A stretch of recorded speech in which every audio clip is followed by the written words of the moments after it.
Thanks, Bran. You know, I've been playing Battlefield as long as I can remember.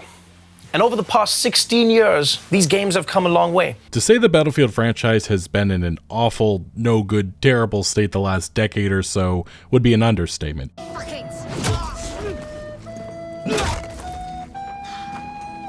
Hello, old friend. Which for some reason everyone has already assumed is Battlefield 5. And not Battlefield V. Could be V, why not V? Battlefield V could be just as good, yeah.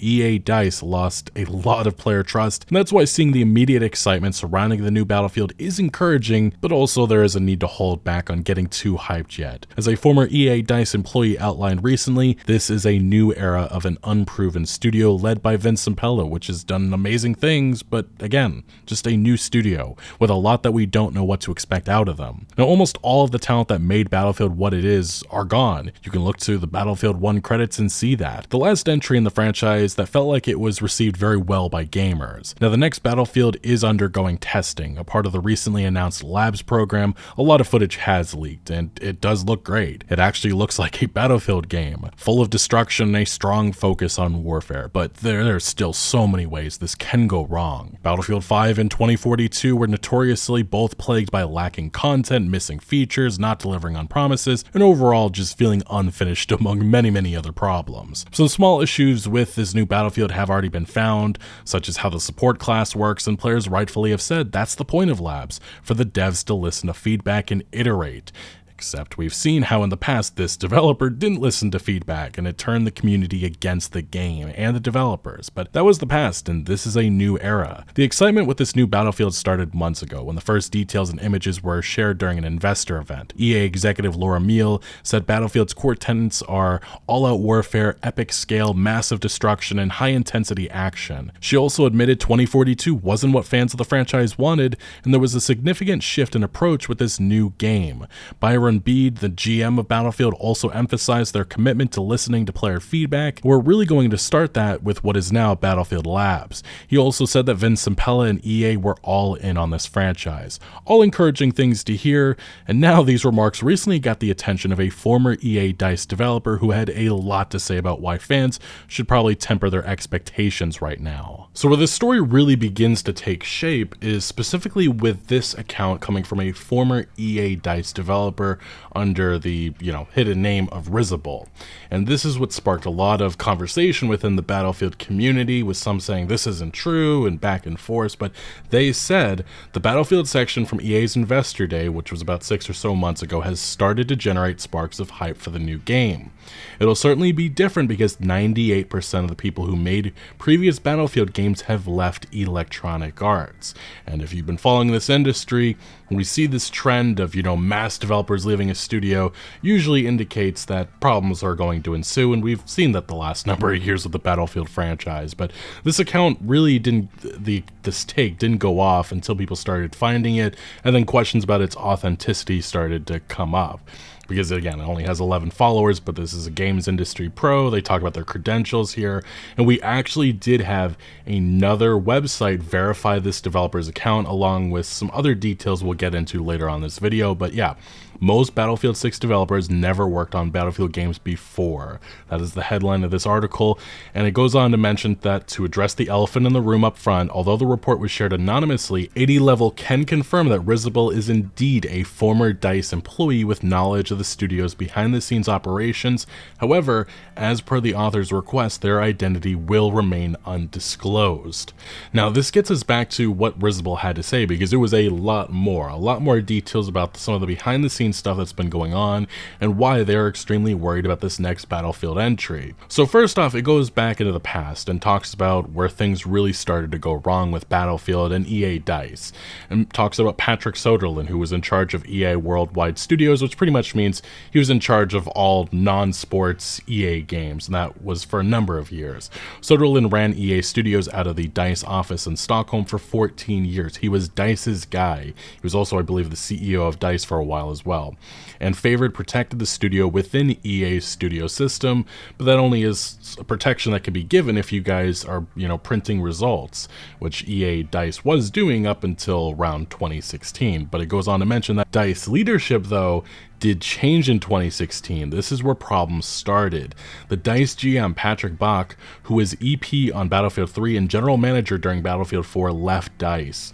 Bach was the last pre-acquisition employee to lead DICE, and this is like the big thing you see with so many companies, especially like BioWare. Electronic Arts buys up the studio, some of the key talent leaves, and then you have a shell of itself of a studio. And again, BioWare's been chasing that high that they haven't been able to reach that, which was around like 2010, Mass Effect 2, Mass Effect 3. That was where things really started to fall apart afterwards, and that was once the Doctors, who were the founders of the studio, they left, and a lot of talent followed in the ensuing years. But Soderlund, Patrick Soderlund, the EA executive, his new pick for GM was Oscar Gabrielson, the young, charismatic founder of Uprise, an Uppsala-based studio acquired by EA and most notable for building Battlelog. Like Soderlund, Oscar was a founder who successfully sold out to Electronic Arts.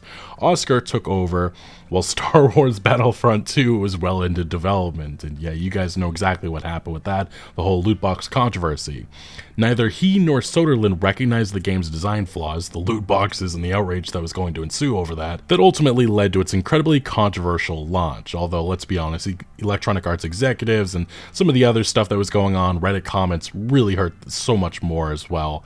Since Oscar was new, though, Soderlund was able to shift blame to Bach, the former EA DICE lead, and eat some of the responsibility directly. Star Wars Battlefront 2 was the first monetary hit to Soderlund's and DICE's credibility. Money is everything to EA's executives. And then obviously Mass Effect Andromeda happened in 2017. To embarrassing reviews and bad sales, the BioWare leadership's credibility got hit, and Soderlund had now overseen 2 embarrassing launches in 2 years. He doubled down on personally directing Battlefield 5 to ensure it would be just as big as Battlefield 1's record-setting launch, and yeah, that didn't happen. In 2018, Soderlund regularly reviewed playtests and tech demos, pulling producers and designers into his office to lecture them on how to build the game the right way. Yes, this is an executive speaking down on DICE employees, my god. Gameplay physicality, the visceral sense of being physically impacted by the chaos around you, was one of his big mandates. The Battlefield 5 team was sent into a physicality push to update games' production values to create a stronger sense of realism. This push took resources away from creating critical path content needed to finish the game. And then aspects of the physicality focus are on full display in Battlefield 5's very hated non-traditional reveal trailer, which felt like it was directed by Michael Bay, had a weird focus on an amputee female soldier, just made no sense, and was mass downvoted at the time, and yeah, it was controversial. The trailer also revealed the previously unaddressed disconnect between Battlefield 5's World War II setting and the game's wacky monetized cosmetics, and I believe there was a katana in the debut trailer. There was just some really weird decisions, and they were taking in a weird direction. And it's almost important to remember Battlefield 5 was the first Battlefield game to launch after EA's pivot to live service games. And yeah, there were clips from that original, Battlefield 5 reveal event in which they were so hyped, like, look, you guys don't have to pay for premium anymore, you get all this free content coming post-launch. There's no more premium pass in this game. This means no more... Wow. Thank you. It's the least I can do. Thank you. Yes. I mean, this means no more paying for maps, no more paying for modes. This is something the community has asked for. This is something the team really believes in. So what we want is a game where people stay together, they play the games together, and they get to go on this journey through World War II together. That's beautiful. That means I finally lose my nickname, No Maps Noah. Brother, But honestly, we ended up getting a lot less content because of that, and I think that really is because there was no pressure on these developers to deliver, or the team, so unfortunately what we got was, again, just so much less compared to the previous entries in the franchise at the time. And after fans rejected the Battlefield 5 reveal trailer, Soderlund gutted the wild outfits in favor of historically accurate but bland cosmetics. He also doubled down on physicality features, trying to position Battlefield 5 as a beautiful, realistic return to World War II, which is just honestly crazy to begin with, because I mean, you can look at some of the comments and the controversy that was going on at the time, and it was because of Patrick Soderlund. EA calls the backlash against women in Battlefield 5 uneducated, and I still dislike headlines like this because it really doesn't put into perspective the issues players had, and it wasn't just a backlash against women. It was the fact that EA DICE was selling this game as being historically accurate, and it just wasn't. And it goes on to mention that even without the exacts of historical accuracy, Patrick Soderlund explains that Battlefield 5 is about the unseen, the untold, and unplayed, as the other executives said during the reveal event, geared less towards being a history lesson and more towards offering an accessible experience. Today's gaming is gender diverse like it hasn't been before. There are a lot of female people who want to play and male players who want to play as a badass woman. Goes on to mention, Soderlund recalls the moment his own 13-year-old daughter, I still find it absolutely insane that this happened, his daughter questioned the aggressive backlash, simply asking, "Dad, why is this happening? I can be a girl in Fortnite. Why are people so upset about this?" World War II shooter aimed at a male audience, Fortnite. Very, very different. He questioned how he was to handle these questions as a parent, coming to the conclusion that his daughter was right. This is not okay. And yeah, he white knights this like crazy. Pulling no punches, Soderlund dubbed the people partaking in the backlash as uneducated and that they don't understand that this is a plausible scenario, and EA isn't going to sit back and take the flak. We stand up for the cause because I think those people who don't understand it, well, you have two choices, either accept it or don't buy the game. I'm fine with either or. It's just not okay. And to make matters worse, EA DICE decided to have some interesting launch party events, hashtag everyone's Battlefield, in which they mocked a lot of the fan criticism that was online, some of the over-the-line stuff. This is just look at this. White men, white men, white men. This is an actual EA DICE event. What the F was the developers thinking? Gender Field 5, and yeah, it goes on a bunch of other remarks that people were making. These comments, these tweets about this event were immediately deleted once the backlash came, but the damage was done. People played Battlefield 5 and saw that it was lacking in so many different areas. Most of all, it was unfinished. It felt like a game that still needed months more of development. And again, people really went after the historical accuracy stuff of this game. There's just so many issues with some of the missions, some of the storylines that they chose to do. Ironic, a game that pushed so hard to include women didn't include a front where women played one of the biggest roles, and they actually did have one story mission, I think it was Nordalise, which involved a mother and daughter pair. The operation was actually a real thing. The only problem was that it was fought by like a male squadron. I think it was from Norway, and yeah, they got completely deleted because there was a narrative to push, and EA DICE, or at least Soderlund, whoever was in charge, they just ignored the real history to push this narrative, when in fact, yes, there are actual women that they could have chosen, made missions out of, but they chose to just rewrite history, and that was a big problem for a lot of people with Battlefield 5. Besides the ones I just mentioned, there was just so many scandals with Battlefield 5. There was the TTK changes, the outrage with that. EA DICE originally didn't want to back down or change it. They eventually did, but too little too late with that. There was also the fact that DICE said they couldn't do double XP events because the tech isn't there for it. Just so embarrassing. There was tons of features that should have been there day one that were not. And again, some of them came a little bit later, but again, too little too late. There was also the fact that even the Battlefield 5 website said something that was very different than the actual game experience that players were getting and the years of support that end up happening. They said evolving gameplay, there's going to be new vehicles, weapons, and gadgets added, and so will fresh combat roles, new experiences. Each chapter will feature new game modes, grand operation events. There's going to be tons of quality of life updates every single month and expanding. None of this happened. A lot of this was what people were looking at and saying, what the hell is happening and why are we not getting this content? And EA DICE's communication at the time was just, they didn't have anything to say. Then there was also this, the fact that once Battlefield 5 did in fact end and, the DICE developers moved on to 2042, the game ended up having less maps than Battlefield 3, Battlefield 4, or Battlefield 1. I guess, that not having that premium pass, that financial requirement there, I guess that didn't push them to deliver content for players. And yeah, people look back to the actual launch in which we had EA DICE developers putting this on their Twitter account to calm fears about, the lackluster state of the game at launch. Oh, and before you ask about new maps, you know the roadmap, by the way. Fun fact, right now we have more maps in simultaneous development than we have ever had in any previous post-launch service, but none of those ended up getting released, and just a very embarrassing game life cycle for Battlefield 5. But getting back to this thread, at the end of 2018, Battlefield 5 missed its ship date by a month and ultimately shipped a classic unfinished, we'll fix this in the live service game. Pre-orders were bad because the exclusive cosmetics were ugly and overall sales were poor. Battlefield 5 became the worst selling mainline franchise game. 3 flops in 3 years was enough for EA CEO Andrew Wilson. Soderlund left EA right before the Battlefield 5 launch and shortly founded Embark Games, which went on to work on the finals. DICE's internal projector and Oscar's senpai had left the building. Oscar Gabrielson dodged blame by saying Soderlund had been overruling the studio during Battlefield 5's development. Now that Soderlund had a brand new studio 15 minutes from DICE, he started poaching talent. He got DICE's head of content/art, head of operations, head of research and development, and one of their senior creative directors. Other senior leaders also saw this as a good time to leave, going to places like Ubisoft and Activision Blizzard. The new Embark leadership then started hiring their 4 former teams from DICE, pulling over tons of artists, game and engine devs, and operation folks. It's worth noting that Embark did not get designers and producers from Battlefield. Soderlund's meddling in Battlefield 5 created bad blood within the core Battlefield 5 team, or Battlefield team. And it is worth mentioning that, yeah, the Battlefield team has been decimated, and the claims that 98% of developers, maybe that is a bit of an exaggeration, but most of the team that say worked on Battlefield 1, the last, I guess you could say, universally acclaimed game, most of those top developers are gone. And I actually went through the credits to take a look for myself, at least of the lead and the directors, and yeah, this is what I found.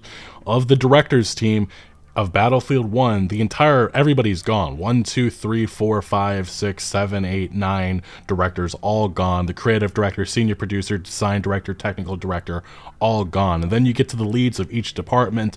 Again, the yellow that I have highlighted here, these are, I couldn't find specifics about them and where they are anymore. I'll assume maybe they're gone, maybe they're still there, but the X'd out, yeah, these are developers that are no longer. A lot of them ended up, yes, again, at Embark Studios working on the finals, and also TT Games. We'll get to that a little bit later on, but yeah, multiplayer producer, localization director, 2D art director, technical animation director. Again, these departments, EA DICE has been absolutely gutted. And it's, if you can actually go on and count lead developers that are still left working on this franchise, it's not many. As you can see, 1, 2, 3, 4, 5, 6, 7, 8, 9. Yeah, 9 developers out of probably 50, 60, 70 names here of lead developers that were working on Battlefield 1. This is about 8 or 9 years later. They're all gone. And many of these developers left years ago. They left right around the time Battlefield 5 was released, and some of them stayed around until 2042, and then they also departed. So what we're seeing with this new Battlefield game, with Battlefield 6 or whatever it's going to be called, this is a new era. This is an unproven studio. And that's why there are fears about what could happen of an unproven studio like this, with many developers and figures that we don't know what to expect out of them. Now we get back to this thread, it goes on to mention that now DICE is reeling from the talent attrition and reduced budget. This is after Battlefield 5. Vince Zampella and Respawn are the new top dogs in EA's non-sports portfolio, and Vince has Laura Meal's ear, which is an EA executive. I believe they're in charge of looking over everything EA non-sports games. Battlefront 3 gets cancelled, and DICE LA is moved under Vince Zampella to become an Apex content factory. DICE is told to focus on Battlefield 5's live service, while the Battlefield Brain Trust designs the next big game free from Soderlund's intrusive oversight. This would end up being Battlefield 2042. The remaining old school Battlefield crew delivers Battlefield 5's War in the Pacific, while the newer guys iterate on what will become 2042. And yeah, the Pacific, I even said it years ago, I thought that was really like an upside for the game, and then they just kind of just ended it there, and they put the focus on 2042, and you really felt it at the time. It really did feel like Battlefield 5 started to win people over just at the wrong time. Many people had already quit on the game and went back to previous entries, and it's unfortunate because you could see some of that old school blood. They definitely really reinvigorated Battlefield 5, but it was too little too late. Now 2042 launched in 2021 and underperformed versus EA's expectations. And we really don't need to go too deep into this game to understand the problems. Again, it was another unfinished lackluster entry, but it was also a game that was focused on chasing trends. And the original leaks for it just even at the time, I had tweets like, I am dead inside with the leaks. And this was Tom Henderson saying the next Battlefield title, 2042, is scoped as a hero shooter of sorts. It was a mashup of chasing what Overwatch Call of Duty was doing. It's not a removal of specialists, but an enhancement of them. It wasn't. It was an absolute disaster, and it overall hurt the game. We obviously, again, the years to come, I mean, the launch was an absolute mess. Thousands of negative reviews on Steam. We're liking 2042, but many aren't happy with its new ideas and early bugs. And then a depressing list of Battlefield 2042's missing features. They removed core things that people actually love about Battlefield. It was honestly just an absolute travesty. And look at this, so much stuff. Single player campaign, server browser, persistent lobbies, class system, a variety of in-game assignments, just so much stuff that should have been there day one. And 2042 is in fact yet another experience that eventually went through a massive overhaul, but too little too late. And this developer from EA DICE explains that fundamentally DICE failed to align the game's content with what their audience wanted, you know, an actual Battlefield experience. 2042 also suffered from game engine technical challenges linked to simultaneous development for Gen 4 and Gen 5 consoles, a symptom of the Embark Studios induced brain drain, a lot of developers leaving at the time, of course, and before the development or during. Regardless, 2042 was DICE and Oscar Gabrielson's final chance. Once it failed to deliver, EA cleaned house. And again, this industry isn't about firings. You're not going to hear this developer was fired. It's just they mutually departed. And Oscar Gabrielson was shown the door because what he had brought to the franchise was not good enough. And it wasn't delivering an actual Battlefield experience. And I think bringing in somebody, an outsider like this, was the biggest mistake that Patrick Soderlund made years ago. And now we're living in a new era. But this developer does go on to mention that 2042's performance gave Vince Zampella and Laura Meal their dream opportunity to turn Battlefield into Call of Duty, which feels like not exactly what I want to hear, but maybe not too surprising. In 2021, Oscar was asked to leave. He was replaced as DICE GM by Rebecca Kutaz, a former Ubisoft GM. Yeah, Ubisoft, another notorious company that's doing so well these days. At the same time, DICE hired COD's GM, Byron B, to join EA's Battlefield GM. Now, this developer now goes on to mention what is the focus for the new Battlefield entry. He says the goal is a new Battlefield game every single year. I think EA has a roadmap to achieve this, but we won't see the next game in 2026, or maybe depending on GTA 6 if that launches this year or not. If Beat sticks to his vision, we'll get a full-price main game with limited single-player, seasons, battle pass, and live service slop as expected, a free-to-play mode like Warzone. Wild and crazy monetized cosmetic content is the ultimate goal, and they'll push that towards the player base as fast as they can without generating too much negative sentiment. And again, this is coming from an EA DICE developer, or somebody that used to work at this, so he understands the behind the scenes. And to be fair, a lot of this is extremely obvious. That's where the money is going to be made with all these wild and crazy stuff, and that's what they want to introduce, because the historical accuracy, you know, having a shooter that actually is authentic, they don't care about that stuff. It's about maximizing profits. Pay for the game every year and pay for battle pass and pay for skins. That is the focus. That is what EA's ultimate goal is. And this developer goes on to mention, so if you're a Battlefield fan, temper your expectations. This is a new era of the game made by a completely new group of people following a new philosophy. Whether that's good or bad depends on your personal outlook. And then they also mention again that TTK Games is what most of the old Battlefield talent now works at. I know what they're working on, but haven't played it. I can't speak on how close or far it is from a spiritual successor. If you know Embark Studios, then you've probably tried the finals, beautiful production value, and Battlefield-like destruction. Now again, this developer in this article coming from 80 Level did have a lot more to say. Well, a couple of tidbits. He went on to say that when I was still at DICE, the plan was for DICE, Ripple, and Ridgeline, the now defunct Seattle studio, to work on the franchise together with annual releases as a long-term goal, not an immediate goal. Ridgeline would do single-player, DICE would do multiplayer, and Ripple would work on some sort of free-to-play battle royale or similar experience. Industrial Toys would work on Battlefield Mobile separately, since EA manages mobile titles through a different part of their organization, but obviously that plan went up in flames because of the pandemic, and what we ended up seeing happen is that EA laid off 670 employees, sunset various games, and they also canceled even Respawn's Star Wars FPS past because they wanted to get away from the Star Wars IP, and there's a reason why Electronic Arts is pretty much just done with third-party IP like Star Wars. They want to focus on the franchises that they own. And it was also mentioned that, yeah, Ridgeline Games, the studio in charge of a single-player Battlefield, has been shuttered. And we very much heard from Marcus Leto, the guy who was leading that studio. Not been saying much here since I don't have anything positive to say about Electronic Arts. We talked about it at the time, my recent departure, and how so many, including my team, are suffering due to the industry sweeping layoffs. And yeah, he definitely has nasty feelings towards Electronic Arts. I'm sure he was in on the plan. He thought that they were going to have years of making, single-player Battlefield games, and that just never came to fruition. And then obviously even Battlefield Mobile also went up in flames because EA canceled Apex Legends and Battlefield games, and they shuttered Industrial Toys' studio. But this former EA DICE developer does go on to mention the original 3-studio plan had a long-term roadmap to go from a 3-year dev cycle down to 2, then eventually to annual releases. There are numerous perceived business advantages to the COD model, given that Vince Zampella, again, he comes from that blood, and specifically Byron come from Activision Call of Duty. It seems logical to me that this is still their eventual goal, and I'm sure Electronic Arts, the executives, were given this spiel. I'm sure Vince Zampella told them about this long-term plan, and they absolutely love it because they want that COD money. COD just brings in so much, and that's the dream at this point. But will that realistically happen? All that depends really on the quality of the content. And it goes on to mention, in the end, Risible, this developer, recommended that Battlefield fans temper their expectations. He elaborated, saying, "To be clear, I have low faith in EA leadership treating the Battlefield franchise with much love or respect." And yeah, for good reason. I mean, look to what Andrew Wilson had to say in regards to Battlefield, the next one. He called it another tremendous live service. Nothing in regards to the content quality. He was talking about how to monetize this game, and he even brought up the idea of advertising as an opportunity to be a meaningful driver of growth for us. That's what he was thinking about with the next Battlefield game, how they can make as much money as possible, not about delighting fans or giving them an enjoyable experience. I think that really does say a lot about their mindset and how out of touch they are. But Risible does go on to say that, "I don't have any bad feelings towards all the people at the EA studios who are making the game. Battlefield is a franchise I've loved since high school, and I get pissed at the EA leadership who I feel are not making good decisions for the franchise and the fans. While I have low expectations for the next game due to bad leadership, I truly hope that the next game will be a hit and revitalize things."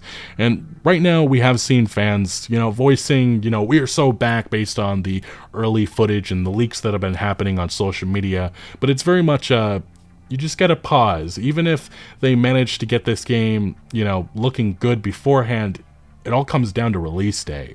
And the fact that if they're actually listening to feedback, again, there's already some concerns mounting. We've seen how DICE handled this in the past, and this is a different DICE. Will this team actually listen to fans? It's unclear, but yeah, we have seen people also saying, don't let the hype fool you, they can do it again. Pre-alpha Battlefield is back.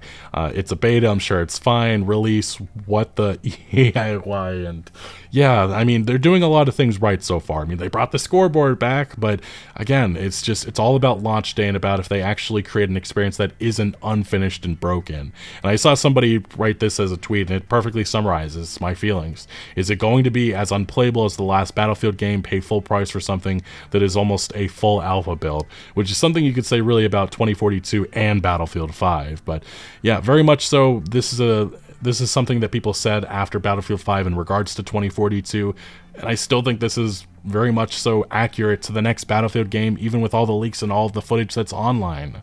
And it's pretty much just don't forget what has happened with this franchise the last number of years, and the fact that what we have seen out of EA DICE is a lot of reasons to not trust them at all. I obviously have more faith in Vince Zampella. He has done some miracles with Respawn Entertainment. Even in his Call of Duty days, he did some amazing things for that franchise, so I do have a little bit more faith in him.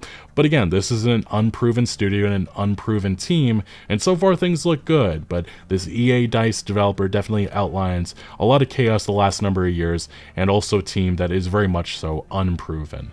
Anyway, what are your feelings on Battlefield? What do you make of the leaks that have been going viral on social media? Let me know your thoughts down in the comment section below, but thank you for watching. Make sure to leave a like if you did enjoy this video, or if you found any informative value. Consider subscribing for more videos like this, and I'll see you later.